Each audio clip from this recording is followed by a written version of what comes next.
بسم اللہ الرحمن الرحیم۔ نفرت گولیوں سے بو رہے ہو، وطن کا چہرہ لہو سے دھو رہے ہو، اور گمان تم کو کہ کٹ رہا ہے رستہ، مجھے ہے یقین کہ منزل سے دور ہو رہے ہو۔ آزاد کشمیر کے اندر جاری اس وقت جو صورتحال ہے، گزشتہ رات جو سانحہ ضلع پونچھ کے اندر پیش آیا، وہ کسی صورت قابل قبول نہیں ہو سکتا۔ فسطائیت، مار دھاڑ، قتل و غارت، چاہے کراچی میں ہو، کوئٹہ میں ہو، لاہور ہو، اسلام آباد ہو، یا مظفر آباد یا راولپور، اس کو کسی صورت اس کا دفاع نہیں کیا جا سکتا۔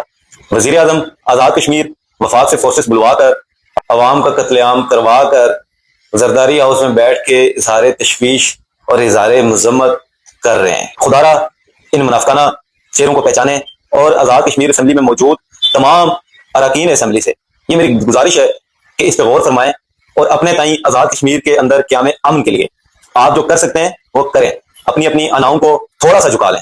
دوسری بات، پاکستان کے اندر بیٹھے ہوئے کچھ حقائق سے نابلد صحافی جیسے ابصار عالم صاحب، عمر چیمہ صاحب ایک ویڈیو میں فرما رہے ہیں جو ویڈیو اس ویڈیو میں موجود ہے، اس کو ادھر یہ کوئی سہولتیں حاصل نہیں ہے، نہ جاب کی، نہ پراپرٹی بائی کرنے کی، نہ کاروبار کرنے کی، لیکن کوئی بھی کشمیری یہ چیزیں پاکستان میں کر سکتا ہے، اس کو جاب بھی ملتی ہے، اس کو پراپرٹی بھی وہ ادھر اون کر سکتا ہے، وہ بزنس بھی کر سکتا ہے۔ ہمارے ادھر اسلام آباد میں دیکھیں، یہ جو سینٹورس ہے یہ کس کا ہے؟ کشمیری کا، یہ خود پرائم منسٹر ہے ادھر، ٹھیک ہے۔ ہمارے اس ٹائم جو فوج میں کچھ 4-5 کور کمانڈر ہیں جو کہ کشمیری ہیں، آپ کو ہر فیلڈ میں ملیں گے۔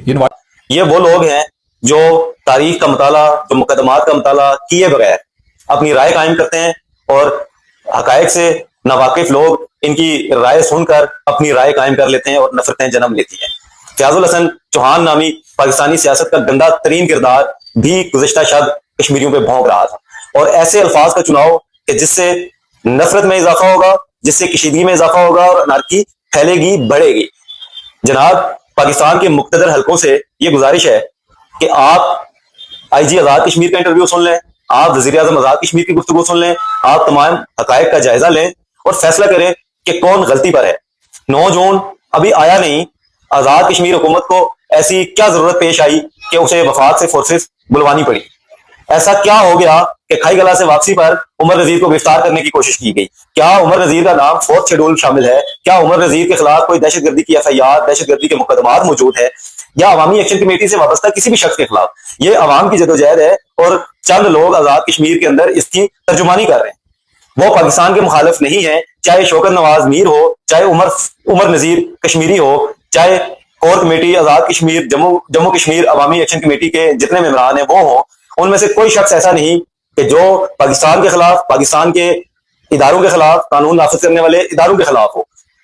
ان کا مطالبہ آزاد کشمیر حکومت کی جانب سے کی جانے والی لوٹ مار کے خاتمے کا ہے، آزاد کشمیر کے MLAs کی مراعات کے خلاف ہے، آزاد کشمیر کے اندر موجود مہاجرین کی 12 نشستوں کے خاتمے کا ہے، اور آزاد کشمیر میں موجود مہاجرین کی 12 نشستیں کوئی الہی قانون نہیں کہ جس میں تبدیلی ممکن نہیں۔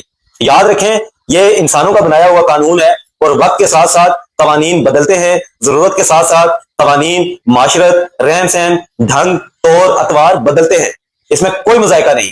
عوامی ایکشن کمیٹی کا مطالبہ، اس پہ عمل درآمد کا طریقہ کار غلط ہو سکتا ہے، لیکن اس کا جواب قطعی طور پر یہ نہیں ہو سکتا کہ آپ ان کو گولیوں سے بھون دیں، آپ فورسز کے لوگوں کو اور آپ عوام، نہتے عوام کو آمنے سامنے لا کھڑا کریں۔